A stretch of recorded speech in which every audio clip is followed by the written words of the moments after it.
In Northern Ontario, $2.6 billion were invested in the Lower Mattagami Project, which consisted in the redeveloping of 4 existing hydro stations on the Mattagami River.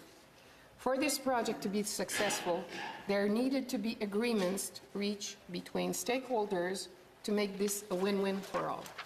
Firstly, a partnership agreement with the Amisk-Oskau was reached, where the Moose Cree First Nation has ownership of 25% equity stake in the project. Second, the Moose Cree businesses were awarded over $300 million worth of subcontracts.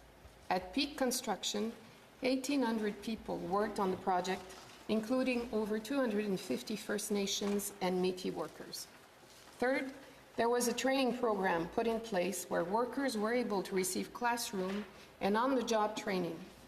This joint undertaking involved contractors, the Building Trades Union, the federal government, and the Ontario Ministry of Training, Colleges and University. Directly linked to entry-level and advanced-level career opportunities for local employers, this program was provided to members of Moose Cree, Tequah-Tagamu Nation, Moose Cree Bec, and Métis people of the Lower Moose River Basin.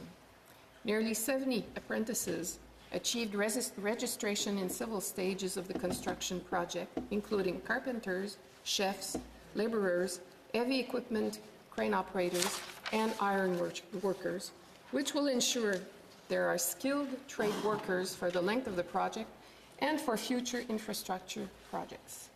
Le projet de la rivière Mattagami. The Mattagami River project was not carried out under the 2015 Ontario legislation on infrastructure for employment and prosperity, but it was designed to take into account the needs of local communities in education, employment, and long-term prosperity in order to reduce labor shortages upstream. The examples of the Vancouver Casino and the Mattagami River illustrate what I said at the beginning when I said, when a government spends intelligently, everyone wins, both communities and developers.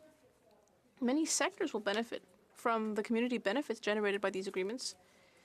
For example, in the creation of jobs, apprenticeships, affordable housing, education, and there will also be benefits for members of demographic groups that are underrepresented in the skilled trades. Agreements in the allocation of federal projects create socio-economic openings for communities as well as environmental impact. These agreements lay the foundation for a partnership between communities and promoters. In this sense, Bill C-344 looks at the vitality and sustainability of our communities. Pour conclure, bien qu'on puisse tenter de mesurer les succès de ces initiatives d'un point de vue strictement financier. In conclusion, one might try to measure the success of these initiatives from a purely financial point of view.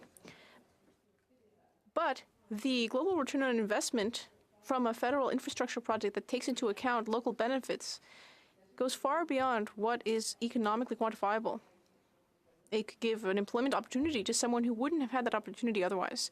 Or it might promote sustainable development for the generations to come. A dollar invested in an infrastructure project that takes local benefits into account works much harder and goes much farther than a dollar invested in an infrastructure project that does not consider community benefits. It gives meaning to Canadian federalism by putting forward the relevance and importance to the federal government of considering the specificities and needs of the regions. This is a way to promote a more equal society and the benefits of equitable distribution of business opportunities in Canada upstream, rather than observing the widening of inequalities after the fact with all the problems that this entails for our society. Le gouvernement fédéral devrait agir en tant que... The federal government should act as a leader. And Bill C-344 is a good step in that direction.